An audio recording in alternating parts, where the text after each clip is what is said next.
నమస్కారం MR cable TV news కి స్వాగతం. నేను జగన్. ముందుగా హెడ్లైన్స్.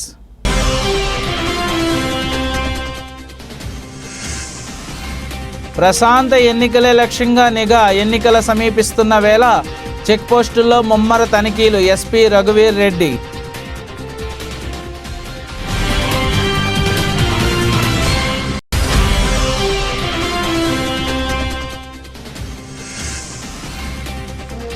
తెలుగుదేశం పార్టీకి మద్దతు తెలిపిన బలిజ సంఘీయులు. ఫరీక్ గెలుపు కోసం కృషి చేస్తాం. డాక్టర్ రవికృష్ణ.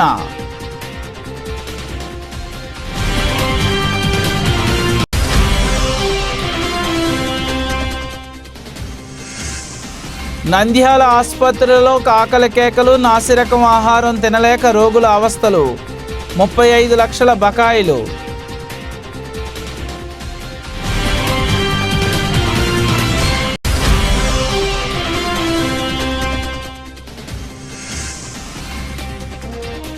ఎన్నికల నిర్వహణలో ఈవీఎంలో అభ్యర్థి పేరు గుర్తుతో పాటు అభ్యర్థి ఫోటో సైతం ఏర్పాటు.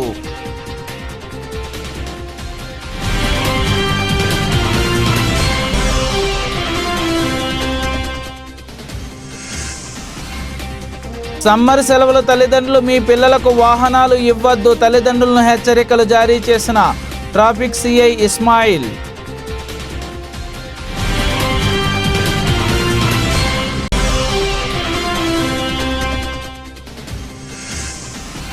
నంద్యాల సాంబవరం గ్రామంలో ఎన్నికల ప్రచారం నిర్వహించిన కాంగ్రెస్ పార్టీ అభ్యర్థి గోపవరం గోకుల కృష్ణారెడ్డి.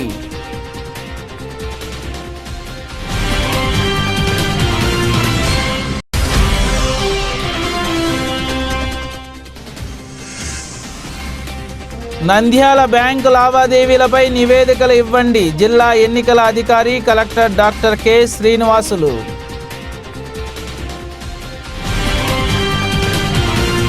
నంద్యాల జిల్లాలో ప్రశాంత ఎన్నికల లక్ష్యంగా పోలీసు అధికారులు అన్ని చర్యలు చేపడుతున్నారు. జిల్లాలోనికి ప్రవేశించే అన్ని మార్గాలలో చెక్పోస్టులను ఏర్పాటు చేసి అక్రమంగా నగదు, మద్యం, గంజాయి మొదలగునవి జిల్లాలోనికి ప్రవేశించకుండా నిరంతరం తనిఖీలు చేయడం జరుగుతోంది. గురువారం జిల్లా ఎస్పీ రఘువీర్ రెడ్డి అంతర్జిల్లా చెక్పోస్ట్ అయిన తమ్మరాజుపల్లె చెక్పోస్టును ఆకస్మికంగా తనిఖీ చేసి సిబ్బందికి పలు సూచనలు జారీ చేయడం జరిగింది. ఎన్నికలు సమీపిస్తున్న తరుణంలో అక్రమ రవాణా అడ్డుకునేందుకు జిల్లా సరిహద్దులలో చెక్పోస్టులను ఏర్పాటు చేయడం జరిగిందని, చెక్పోస్టులలో షిఫ్ట్ల వారీగా విధులు నిర్వహిస్తున్న 24/7 సిబ్బంది అప్రమత్తంగా ఉంటూ ప్రతి వాహనాన్ని క్షుణ్ణంగా తనిఖీ చేయాలని, ఏదైనా అనుమానం వస్తే వెంటనే సంబంధిత అధికారులకు సమాచారం అందించాలని ఆదేశించారు. ప్రజలకు ప్రలోభాలకు గురి చేసేందుకు అక్రమంగా నగదు, మద్యం, గంజాయి, విలువైన బహుమతులు మొదలగునవి అక్రమ రవాణా జరగకుండా నిరంతరం తనిఖీలు చేపట్టాలని ఆదేశించారు.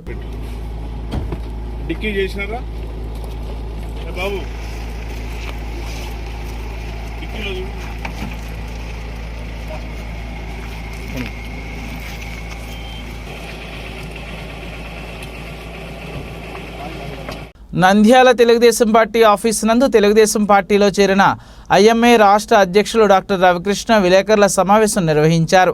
ఈ సమావేశానికి ముఖ్య అతిథిగా మాజీ మంత్రివర్యులు, నంద్యాల టీడీపీ ఎమ్మెల్యే అభ్యర్థి ఎంఎన్ ఫరూక్, రాష్ట్ర కార్యదర్శి రామచంద్రరావు, ఏవీఆర్ ప్రసాద్, ప్రముఖ పారిశ్రామికవేత్త వర్ధంశెట్టి రాజారాం, నంద్యాల బలిజ సంఘం మాజీ అధ్యక్షులు రంగయ్య, మాజీ ఎంపీపీ జ్వాలా తిరుమలేష్ తదితరులు పాల్గొన్నారు.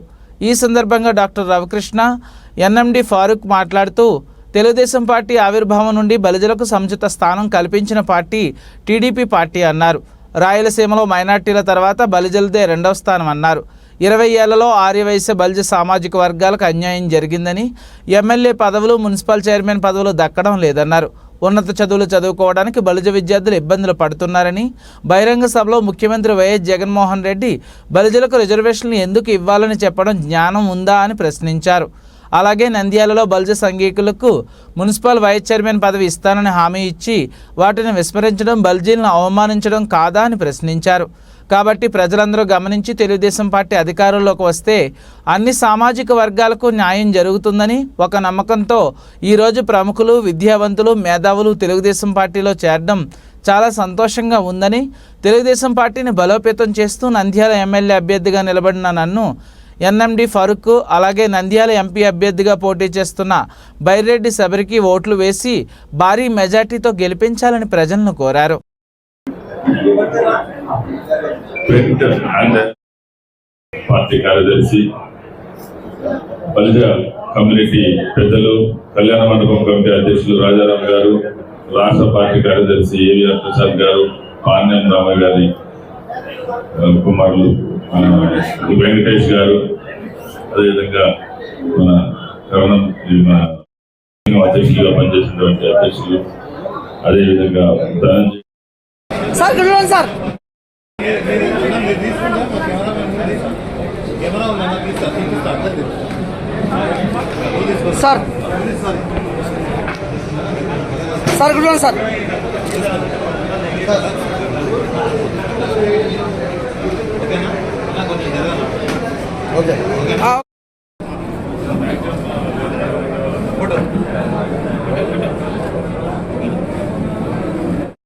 సంఘీయుల కళ్యాణ మండపం కమిటీకి నేను ప్రధాన కార్యదర్శిగా ఉన్నా.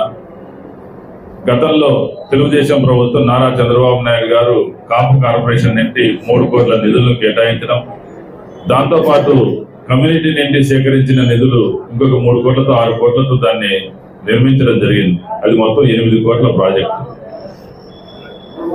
గత 2019లో జరిగిన ఎన్నికల్లో టౌన్ హాల్లో బలిజ సంఘీయుల వైసీపీ మీటింగ్ జరిగినప్పుడు శిల్పం మోహన్ రెడ్డి గారు స్పష్టమైనటువంటి హామీల్ని నేను చదవడం, వారు ఇవ్వడం జరిగింది. కాపు కార్పొరేషన్ ద్వారా నిధుల్ని సమకూర్చడానికి ప్రయత్నం చేస్తామన్నారు.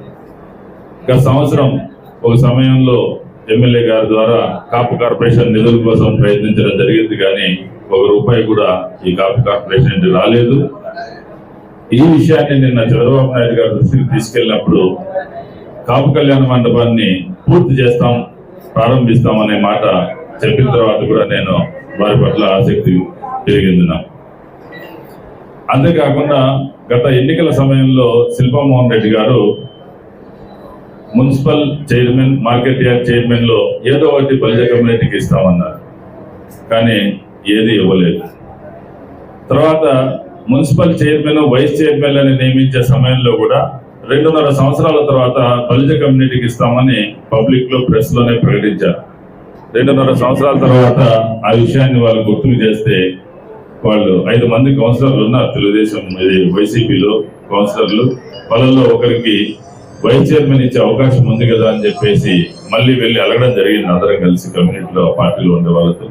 కానీ వాళ్ళు ఏమాత్రం సానుకూలంగా స్పందించలేదు. అంతేకాకుండా స్థానికంగానే కాకుండా రాష్ట్ర వ్యాప్తంగా కూడా వైసీపీ గతంలో 2 అసెంబ్లీ సీట్లు, అంటే గ్రేటర్ రాయలసీమ తీసుకుంటే, రాయలసీమ, నెల్లూరు, ప్రకాశం జిల్లాలు తీసుకుంటే ఈ ప్రాంతంలోనే బలిజ అనే పేరుతో పిలుస్తారు. అటు దాటితే కాపు అని పిలుస్తారు. బలిజ అని పిలిచే సామాజిక వర్గం ఉన్న జిల్లాలు 6 జిల్లాల్లో 2 అసెంబ్లీ సీట్లు, దర్శి, చిత్తూరు, మది వేణుగోపాల్ గారు, ఆర్ఎన్ శ్రీనివాసులు గారికి గతంలో వైసీపీ ప్రభుత్వం పార్టీ ఎమ్మెల్యే సీట్లు ఇచ్చి గెలిపించింది. ఈసారి ఆ 2 సీట్లు నిరాకరించడమే కాకుండా అక్కడ శివప్రసాద్ రెడ్డి గారికి, ఇక్కడ విజయచంద్రారెడ్డి గారికి చిత్తూరులో సీట్లు ఇచ్చారు. అదే వాళ్ళ బాధ ఎవరికి చెప్పుకుంటాం? ఆ సేవ చేసే తల్లులకు కమల పద్మ పాదాలు నమస్కారం చేయాలి. ఆ తల్లి భరించిపోయిన పిల్లలు చేస్తూ ఉందంటే అట్లాంటి కొంతమంది చూడని వాళ్ళు ఉన్నారు. అలాంటి వాళ్ళకి డాక్టర్ గారు పాపం సేవ యొక్క దృక్పథంతో కార్యక్రమం ఏర్పాటు చేసి వాళ్ళు సేవ చేస్తూ ఉంటే ఈరోజు ₹3,000 సార్, 6,000 రూపాయలు ప్రభుత్వం వస్తేస్తామని చెప్తే ఎంత ఆదుకునే ప్రభుత్వం. దాన్ని మనం ఐడెంటిఫై చేసి మన పూర్వంలో ఎంతమంది ఉన్నారు, బయట కులాలు ఉన్నారు, దివ్యాంగులంతా ఒకటే కులం వాళ్ళందరికీ మనం సాయం చేయాల్సిన అవసరం ఉంది. ఈ రకంగా మంచి సంక్షేమ కార్యక్రమాలు వాళ్ళు అందజేయడం జరుగుతూ ఉంది. ప్రభుత్వం ఉన్న తర్వాత పేదలు దాదాపుగా ఈ దేశంలో 10% మంది పేదలు ఉన్నారు. వాళ్ళందరినీ ప్రభుత్వమే ఆదుకోవాలి. వనరులు ఎట్లా సంపాదించుకోవాలో ప్రభుత్వం తెలుసు. అది ప్రభుత్వం సమర్థవంతమైన నాయకుడితే సంపాదించగలుగుతాడు. చంద్రబాబు నాయుడు గారు సమర్థవంతమైన నాయకుడు కాబట్టి సంపాదించే శక్తి ఉంది కానీ స్తోమతుంది కాబట్టి చేయగలుగుతాడు. ఈయన 9 సార్లు కరెంట్ ఛార్జీలు పెంచా, 5 సార్లు 7 సార్లు ఆర్టీసీ రేటు పెంచా. ఆ 9 సార్లు పెంచి కరెంట్ ఛార్జీలు పెట్టి ఇంత కరెంట్ లిమిట్ అయితేనే మీకు లోన్లు సబ్సిడీలు అవి వస్తాయి, దాన్ని దాటితే రావని చెప్పాడు. ఉండేటోళ్ళందరికీ వాళ్ళ పేపర్ రాసి 23 లక్షల మందికి ఈ లోన్లు లేకుండా పోయినాయి. చూస్తారు కదా పేపర్ వచ్చినాయి ఎట్లా పోయినాయి. కరెంట్ ఛార్జీలు పెంచాడు. ఇంత యూనిట్ ఇన్ని వాడితేనే కదా వచ్చేది. అంటే ఇవన్నీ ఉన్నాయి కాబట్టి మరి చంద్రబాబు నాయుడు గారు మరి డాక్టర్ గారి సేవలు గుర్తించి డాక్టర్ గారు చూపించాడు ల్యాండ్ టైటిల్ యాక్ట్, నాకన్నా బాగా ఈయన మహానుభావుడు, ఈయన తెలుసు ల్యాండ్ టైటిల్ యాక్ట్. నేను చెప్పడం నా సొమ్మను కూడా ఆయన ఎంజాయ్ చేస్తున్నాడు. సార్ మీరు ఎమర్జెన్సీ ఉన్నారో లేదో నాకైతే తెలియదు, కానీ ఎమర్జెన్సీలో అంతకన్నా దుర్మార్గమైంది ఇది. ఎమర్జెన్సీలో కోర్టు పోనీకే లేదు, మాట్లాడనికే లేదు. ఇందిరాగాంధీ పెట్టి కంప్లీట్ ఫెయిల్ అయిపోయింది. ఇక్కడ ఎటువంటి నాయకులు వచ్చినా తెలుసా ఆ రోజుల్లో?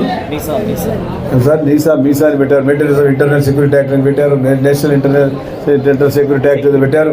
స్టేట్ అది ఎన్ని రకాలుగా పెట్టి వేధించారు, మాట్లాడకూడదు ఒకడు కూడా. అట్లా చేశారు. నంద్యాల సర్వజన ఆసుపత్రిలో రోజుకు 170 నుండి 200 మంది రోగులకు భోజనాలు అందిస్తున్నారు. ఏజెన్సీ వారికి సకాలంలో బిల్లులు చెల్లించకపోవడంతో వారు మెనూ అమలు చేయడం లేదు, నామమాత్రంగా వడ్డిస్తున్నారు. బాలింతరకు అందాల్సిన పౌష్టికాహారమైన ఆకుకూరలు, మజ్జిగ వంటివి సరిగా ఇవ్వడం లేదు. ఆహారం నాసిరకంగా ఉంటుందని, రోజు ఒకే రకం వండుతున్నారని రోగులు వాపోతున్నారు. మెనూ ప్రకారం ఒకరోజు ఉప్మా పెడితే మరుసటి రోజు ఇడ్లీ, పొంగల్ వంటి అల్పాహారాలు అందించాలి. ఇక్కడ మాత్రం రోజు ఉప్మానే అందిస్తున్నారని రోగులు వాపోతున్నారు. ఈ ఆసుపత్రి పరిధిలో భోజనం అందజేసే ఏజెన్సీకి నెలకు సుమారు 5 లక్షల వరకు బిల్లులు రావాల్సి ఉంది. 7 నెలలుగా 35 లక్షల మేర బకాయిలు ఉన్నట్లు వారు చెబుతున్నారు. దీంతో అప్పులు చేసి రోగులకు ఆహారం అందిస్తున్నామని చెబుతున్నారు. ఎన్నికల నిర్వహణలో భాగంగా కేంద్ర ఎన్నికల సంఘం ఎప్పటికప్పుడు పలు సంస్కరణలు చేపడుతూ వస్తోంది. పారదర్శకమైన పోలింగ్ అవసరమైన మార్పులు, చేర్పులు తీసుకువస్తోంది. ఇందులో భాగంగా ప్రస్తుతం జరుగుతున్న శాసనసభ ఎన్నికల్లో సైతం ప్రత్యేకతలు ఉండనున్నాయి. ఈవీఎంలో అభ్యర్థి పేరు, గుర్తుతో పాటు అభ్యర్థి ఫోటో సైతం చేర్చనున్నారు. దీంతో ఓటర్లు అభ్యర్థులను సులువుగా గుర్తించి తమ ఓటు హక్కును వినియోగించుకునే వెసులుబాటు కల్పించనున్నారు. నోటా వద్ద మాత్రం ఎలాంటి ఫోటో ఉండదు.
సమ్మర్ సెలవులు విద్యార్థులకు ఇవ్వడంతో తల్లిదండ్రులు మీ పిల్లలకు వాహనాలు ఇవ్వద్దు, తల్లిదండ్రులకు హెచ్చరికలు జారీ చేసిన ట్రాఫిక్ సీఏ ఇస్మాయిల్. ఈ సందర్భంగా ట్రాఫిక్ పోలీస్ స్టేషన్లో ఏర్పాటు చేసిన విలేకరుల సమావేశంలో సీఏ ఇస్మాయిల్ మాట్లాడుతూ, పిల్లలకు సెలవులు ఇవ్వడంతో తల్లిదండ్రులు పిల్లలకు వాహనాలు ఇవ్వడం వలన ప్రమాదాలు గురవుతారని, కిందపడి గాయాలకు గురవుతారని, అదేవిధంగా ఆటో యాజమాన్యం లైసెన్సులు లేని యువకులతో ఆటోలు అద్దెకిస్తే వారిపై చర్యలు తీసుకోబడతాయని, అదేవిధంగా పిల్లల సమ్మర్ సెలవుల్లో చెరువులో ఈతకు వెళ్లడం జరుగుతుందని, మీ పిల్లలపై తగు జాగ్రత్తలు తీసుకోవాలని తెలిపారు. మేము ట్రాఫిక్ పోలీస్ తరఫున చేసే విజ్ఞప్తి ఏమంటే, ఈ వేసవి సెలవుల్లో పిల్లలు ముఖ్యంగా మరీ చిన్న పిల్లలకు నంద్యాల టౌన్లో ఈ మోటార్ సైకిల్స్, స్కూటీలు ఇచ్చి పేరెంట్స్ పంపిస్తున్నారు. దయచేసి చిన్నపిల్లలకు మోటార్ సైకిల్స్ ఇవ్వకూడదని చెప్పి మేము కోరుచున్నాము. ఎందుకంటే వాళ్ళకు సరిగా అవగాహన ఉండదు, డ్రైవింగ్ రాదు, తీసుకుపోయి ప్రమాదం జరిగే అవకాశం ఉంది. కాబట్టి మీరు ప్రేమగా పిల్లలకి ఏదో మోటార్ సైకిల్ ఇస్తారు, కానీ అది ట్రాఫిక్ రూల్స్ ఇంకా అవగాహన ఉండదు. పిల్లలకి తీసుకుపోయి ఎవరికైనా కొట్టడం, లేకుండా ఆయన కింద పడడము ఇవి జరుగుతున్నాయి. ఈ మధ్యలో చాలా కేసులు మాకు రిపోర్ట్ అవుతున్నాయి. కాబట్టి దయచేసి మైనర్ పిల్లలకు ఇవ్వద్దు. మీరు ఏమైనా మోటార్ సైకిల్ నేర్పించాలనుకుంటే మీ సూపర్వైజన్లో స్కూల్ కాంపౌండ్లోనూ గ్రౌండ్లోనూ అక్కడ నేర్పించాలా. మీ ప్రజెన్స్లోనే వాళ్ళు మోటార్ సైకిల్ నడపాలా. అట్లా కాకుండా మీరు మైనర్ పిల్లలకి ఇస్తే మైనర్ పిల్లలతో పాటు మీ కౌన్సిలింగ్ ఉంటుంది, ప్లస్ పేరెంట్స్ మీద కేసు రిజిస్టర్ చేయాల్సి వస్తుంది ఎంఈ యాక్ట్ ప్రకారంగా. దయచేసి మైనర్ పిల్లలకి మోటార్ సైకిల్స్ కానీ స్కూటీలు కానీ ఇవ్వకూడదని చెప్పి మేము కోరుచున్నాము. తర్వాత ఈ హాలిడేస్లో పిల్లలు ఈ వంకలు, తర్వాత ఈ చెరువు కట్టలు అక్కడ పోయి స్విమ్మింగ్ పోయే అవకాశం ఉంది. కాబట్టి వాళ్ళ మీద కూడా నిఘా పెట్టి పోకుండా చేయాలని చెప్పి మేము కోరుచున్నాము. తర్వాత ఈ ఆటో ఓనర్స్కి మేము విజ్ఞప్తి చేసేది ఏమంటే, కొంతమంది టౌన్లో 20-30 ఆటోలు పెట్టుకొని ఈ లైసెన్స్ లేని ముఖ్యంగా మైనర్స్ కాలేజ్ పిల్లలకి ఇప్పుడు హాలిడేస్ ఉన్నాయి కాబట్టి వాళ్ళకి 200-300కి రెంట్కి ఇస్తున్నారు. దీనివల్ల ఏంటంటే సరైన లైసెన్స్ లేకపోవడం వల్ల ప్రమాదాలు జరుగుతున్నాయి. రోజు ప్రమాదం మనకు నంద్యాలలో 4-5 జరుగుతున్నాయి. కింద పడుతున్నారు, లేస్తున్నారు, పోతున్నారు, దెబ్బలు తగులుతున్నాయి, కాళ్ళు తిరుగుతున్నాయి. కాబట్టి లైసెన్స్ లేని వ్యక్తులకు ఆటో ఓనర్స్ ఆటోలు ఇవ్వకూడదు. అట్లా ఇస్తే మేమైతే హెవీ ఫైన్ వేస్తున్నాము. ఓనర్ లైబుల్ అవుతాడు, ప్లస్ ఈ ఎవరు డ్రైవ్ చేశారో వాళ్ళు లైబుల్ అవుతారు. కాబట్టి మేము చెప్పే ఈ సూచన తప్పకుండా పేరెంట్స్ మరియు ఆటో ఓనర్స్ పాటించాలని చెప్పి కోరుచున్నాము. నంద్యాల నియోజకవర్గ కాంగ్రెస్ పార్టీ అభ్యర్థి గోపవరం గోకుల్ కృష్ణారెడ్డి నియోజకవర్గ పరిధిలోని సాంబవరం గ్రామంలో ఎన్నికల ప్రచారం నిర్వహించారు. ఇంటింటికి తిరిగి కాంగ్రెస్ పార్టీకి ఓటు వేయాల్సిందిగా కోరారు. గత 5 ఏళ్ల పాలనలో శిల్పా కుటుంబం కోట్లు దందుకుందే తప్ప నియోజకవర్గానికి ఎటువంటి సాయం చేయలేదని అన్నారు. మళ్ళీ ఆ పార్టీకి ఓట్లేస్తే 5 ఏళ్లు మన మీద పెత్తనం చెలాయిస్తూ నిధులన్నీ కాజేస్తారని అన్నారు. ఎప్పుడూ బయట వాళ్ళకే కాకుండా ఈసారి స్థానికుడనైనా తనకు అవకాశం ఇవ్వాలని కోరారు. నియోజకవర్గ ప్రజలకు ఎప్పుడు ఎలాంటి కష్టం వచ్చినా అండగా ఉంటానని హామీ ఇచ్చారు. నంద్యాల మున్సిపాలిటీల్లో శిల్పా కుటుంబానికి దగ్గర వ్యక్తులను పనుల్లో పెట్టారని, వాళ్ళు ఏనాడు కార్యాలయంలో ఉండరని, అలాంటి వారికి నెలకు సుమారు 9 లక్షల రూపాయల జీతాలు ఇస్తున్నారని ఆరోపించారు. ఇదంతా ప్రజల డబ్బు కాదా, ఆలోచన చెయ్యాలని కోరారు. ఈ ఎన్నికల్లో అస్తంగుట్టుకు ఓటేసి తనను ఎమ్మెల్యేగా గెలిపించాలని అభ్యర్థించారు. ఒకసారి మీరు పార్టీని కాదనకుండా ఇప్పుడు పార్టీ చేసింది కూడా ఏం లేదన్నా. పార్టీలో కూడా మనం అన్ని మాట్లాడుకుందాంలే. సరే, పార్టీ వైసీపీ పార్టీ మనకి ఏం చేసింది? మనకు పథకాలు ఇస్తున్నాం అంటున్నారే తప్ప మనకు అంతకు రెట్టింపు మనం వెనక్కి కడుతున్నాం. ఈరోజు కరెంటు బిల్లు ఎంత పెరిగింది? మనకు 100 రూపాయలు 70 రూపాయలు వచ్చే కరెంటు బిల్లు ఈరోజు 200-300 పైన అంటే 2-3 ఇంతలు ఎక్కువ కడుతున్నాం. పెట్రోల్ ధరలు అట్నే ఉన్నాయి, డీజిల్ ధరలు అట్నే ఉన్నాయి. కందిపప్పు మనం రైతులైంది 200 పెట్టి కొంటున్నాం, 180 రూపాయలు. నూనె పెరిగా. కాబట్టి మీరందరూ కూడా ఒక్కసారి దయచేసి ఆలోచన చేయండి అమ్మా. ఓట్లు వేసే ముందు మనం పొరపాటు పడి ఇప్పుడు వాళ్ళ టీవీలో పెట్టి ఆరుబాటాలు చూసిగిన ఓట్లు వేసినామో మళ్ళీ 5 సంవత్సరాలు వాళ్ళని భరించాలి. 5 సంవత్సరాలు మనం ఏమి చేయలేము, వాళ్ళ ఇంటికాడికి పోయి అడగలేము. ఎందుకు మీ ఊర్లో ఎవరన్నా పోయి ఒక ఉద్యోగం తెచ్చుకోమని శిల్పా వాళ్ళ ఇంటికాడికి పోయి ఆడ బయటనే జగదీశ్వర రెడ్డి అంగడి తెచ్చుకొని కూర్చొని ఉంటాడు. 5 లక్షలు ఇచ్చే ఉద్యోగం ఇచ్చా అంటే మనం ఓట్లేసి వాడు ఉద్యోగాలు అమ్ముకుంటాడు. మున్సిపాలిటీలో ఎవరికన్నా డబ్బులు తీసుకోకుండా ఒక ఉద్యోగం ఇచ్చినారేమో మీరు చూడిపోరి. 23 మందిని ఎక్కించినాడు మున్సిపాలిటీలో. వాళ్ళు ఎవరు పని చేయరు మున్సిపాలిటీలో. వాళ్ళందరూ బయట ఇళ్ల కాడ వేరే వాళ్ళ ఇళ్ల కాడ పనిచేసే తోళ్లకు 9 లక్షలు ప్రతి నెల నంద్యాల మున్సిపాలిటీ జీతాలు ఇస్తుంది. అదేమిరా అని చెప్పి నేను మొన్న టీవీలో కూడా చూపించిన. మీరు యూట్యూబ్ లో కొట్టు వస్తుంది నాది. టీవీలో అందరికి చూపించిన, ప్రత్యక్షంగా ఫోటోలు తీసి చూపించిన. 9 లక్షలు ఎవరు ఇప్పుడు మీరు 1000 కోట్లు ఉన్నాయంటున్నారు. మరి మీకు సిగ్గులే నంద్యాల డబ్బులు వాడుకోనికి, ప్రజలు కట్టిన డబ్బులు. ఇవన్నీ ఆలోచన చేయండి అన్న. వాళ్ళు ఏదో తప్పెట్లు పెట్టుకుని వచ్చి డ్రమ్స్ పెట్టుకొచ్చి టపాకాయలు కాల్చి మనం కన్ఫ్యూజ్ అయ్యి ఓట్లు వేసే మటుకు మళ్ళీ 5 సంవత్సరాలు భరాయించాల్సి వస్తుంది. 5 సంవత్సరాలు మీ కష్టం తొక్కి చూసేతోడు ఉండడు. అయిపోయా. అందుకే నేను అనేది మీ అందరి చేతుల్లో ఉన్న ఆయుధం ఏంటంటే ఓటు. ఓటు రోజు మీరు బుద్ధి చెప్పి ఒక్కసారి ఓటు మార్చినారంటే వాళ్ళందరికీ బుద్ధి వస్తుంది. అందరూ కూడా ఆలోచన చేసి ఒక్కసారి కాంగ్రెస్ పార్టీకి నాలాంటి వాళ్ళకి అవకాశం ఇస్తే మీకు ఎల్లవేళలా అర్ధరాత్రి పిలిచినా పలికేతోని. బస్ స్టాండ్ కానీ మా ఆఫీసు. మీరు అర్ధరాత్రి రారి, ఏ కష్టం ఉన్నా రారి, నేను పలుకుతా, నేను చేస్తా. ఒక్క అవకాశం ఏంటి తల్లి? మీలాంటి వాళ్ళు ఓటుతోనే బుద్ధి చెప్పాలమ్మా. వాళ్ళు ఇచ్చే డబ్బు మనకు ఒక్క పూట ఖర్చే చూడరి. మీ ఇంటికి 4 బంధువులు వచ్చి అయిపోతుంది. మళ్ళీ మరుసటి రోజు వాళ్ళని 5 సంవత్సరాలు మనల్ని తొక్కుతుంటారు వేసి. ఇది ఆలోచన చేయండి అంతే. నేను చెప్పింది బాగా ఆలోచన చేయండి తల్లి. పొరపాటు చేసినామంటే మళ్ళీ 5 ఏళ్ళు వాడు ఉద్యోగాలు అమ్ముకుంటాడు. మున్సిపాలిటీలో ఎవరికన్నా డబ్బులు తీసుకోకుండా ఒక ఉద్యోగం ఇచ్చినారేమో మీరు చూడిపోరి. 23 మందిని ఎక్కించినాడు మున్సిపాలిటీలో. వాళ్ళు ఎవరు పని చేయరు మున్సిపాలిటీలో. వాళ్ళందరూ బయట ఇళ్ల కాడ వేరే వాళ్ళ ఇళ్ల కాడ పనిచేసే తోళ్లకు 9 లక్షలు ప్రతి నెల నంద్యాల మున్సిపాలిటీ జీతాలు ఇస్తుంది. అదేమిరా అని చెప్పి నేను మొన్న టీవీలో కూడా చూపించిన. మీరు యూట్యూబ్ లో కొట్టు వస్తుంది నాది. టీవీలో అందరికి చూపించిన, ప్రత్యక్షంగా ఫోటోలు తీసి చూపించిన. 9 లక్షలు ఎవరు ఇప్పుడు మీరు 1000 కోట్లు ఉన్నాయంటున్నారు. మరి మీకు సిగ్గులే నంద్యాల డబ్బులు వాడుకోనికి, ప్రజలు కట్టిన డబ్బులు. ఇవన్నీ ఆలోచన చేయండి అన్న. వాళ్ళు ఏదో తప్పెట్లు పెట్టుకొని వచ్చి డ్రమ్స్ పెట్టుకొచ్చి టపాకాయలు కాల్చి మనం కన్ఫ్యూజ్ అయ్యి ఓట్లు వేస్తే మటుకు మళ్ళీ 5 సంవత్సరాలు భరాయించాల్సి వస్తుంది. 5 సంవత్సరాలు మీ కష్టం తొక్కి చూసేతోడు ఉండడు, అయిపోయా. అందుకే నేను అనేది మీ అందరి చేతుల్లో ఉన్న ఆయుధం ఏంటంటే ఓటు రోజు మీరు బుద్ధి చెప్పి ఒక్కసారి ఓటు మార్చినారంటే వాళ్ళందరికీ బుద్ధి వస్తుంది. అందరూ కూడా ఆలోచన చేసి ఒక్కసారి కాంగ్రెస్ పార్టీకి నాలాంటి వాళ్ళకి అవకాశం ఇస్తే మీకు ఎల్లవేళలా అర్ధరాత్రి పిలిచినా పలికేతోని.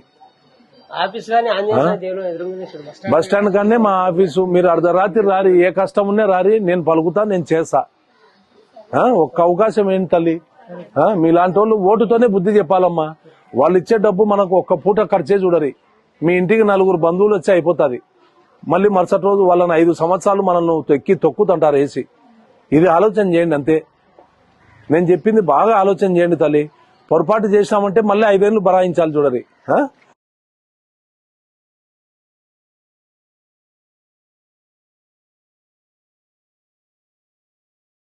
నేను వెనక్కి పోతాను మానుకునే ఎలక్షన్లు. వాళ్ళతో కాదు, మనం ప్రతిసారి వాళ్ళని నమ్మి వాళ్ళకి ఓట్లు వేస్తున్నాము. 20 సంవత్సరాల నుంచి ఆయన ఒకసారి వాళ్ళ నాయన మంత్రి కూడా చేసి ఆ పిల్లోని నాయన నంద్యాలకి ఏం చేయలే, వాళ్ళు చేయలేరు కూడా. కాబట్టి దయచేసి ఒకసారి స్థానికులను గెలిపేయడానికి మీరందరూ కూడా ఆలోచన చేయండి. సార్వత్రిక ఎన్నికల నేపథ్యంలో బ్యాంకు లావాదేవీలపై ప్రత్యేక దృష్టి సారించి ప్రతిరోజు నివేదికలు అందజేయాలని జిల్లా ఎన్నికల అధికారి కలెక్టర్ డాక్టర్ కె శ్రీనివాసులు అన్ని బ్యాంకుల రీజనల్ మేనేజర్లను సూచించారు. ఆయన ఛాంబర్లో బ్యాంక్ అధికారులతో సమావేశం నిర్వహించారు. ఈ సందర్భంగా జిల్లా ఎన్నికల అధికారి డాక్టర్ కె శ్రీనివాసులు మాట్లాడుతూ పార్లమెంట్, అసెంబ్లీ ఎన్నికల నేపథ్యంలో అనుమానాస్పద బ్యాంక్ లావాదేవీలపై నిరంతరం పర్యవేక్షిస్తూ సంబంధిత డేటాను ప్రతిరోజు లీడ్ డిస్ట్రిక్ట్ మేనేజర్ ద్వారా నివేదికలు అందజేయాలని రీజనల్ బ్యాంక్ మేనేజర్లను సూచించారు.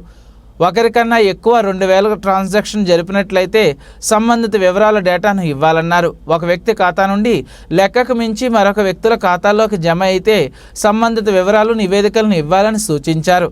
రాజకీయ పార్టీలు ఎన్నికల్లో పోటీ చేసే అభ్యర్థుల బ్యాంకుల ద్వారా డబ్బు బదిలీలపై డేటాను నిత్యం సమర్పించాలని బ్యాంకర్లను సూచించారు.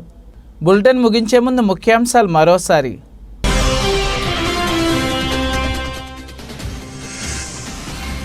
ప్రశాంత ఎన్నికలే లక్ష్యంగా నిఘా. ఎన్నికల సమీపిస్తున్న వేళ చెక్పోస్టుల్లో ముమ్మర తనిఖీలు. ఎస్పీ రఘువీర్ రెడ్డి.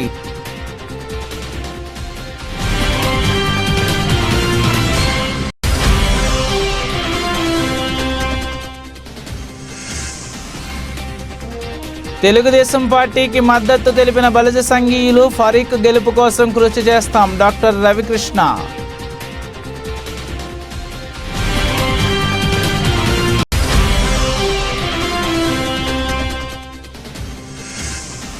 నంద్యాల ఆసుపత్రిలో ఆకలి కేకలు. నాసిరకం ఆహారం తినలేక రోగుల అవస్థలు.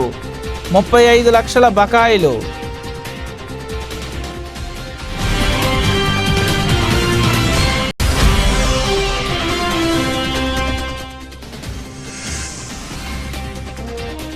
ఎన్నికల నిర్వహణలో ఈవీఎంలో అభ్యర్థి పేరు, గుర్తుతో పాటు అభ్యర్థి ఫోటో సైతం ఏర్పాటు.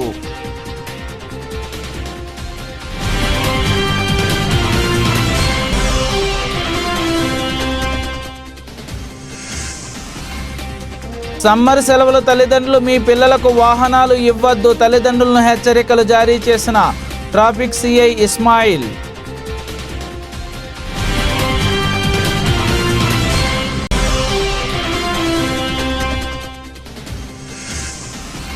నంద్యాల సాంబవరం గ్రామంలో ఎన్నికల ప్రచారం నిర్వహించిన కాంగ్రెస్ పార్టీ అభ్యర్థి గోపవరం గోకుల కృష్ణారెడ్డి.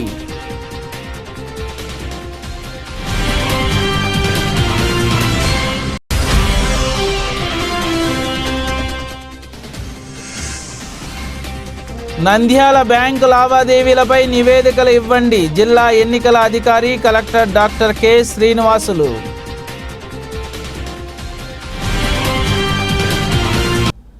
ఈ బులెటిన్ ఇంతటితో సమాప్తం. తిరిగి మరిన్ని వార్తా విశేషాల కోసం చూస్తూనే ఉండండి.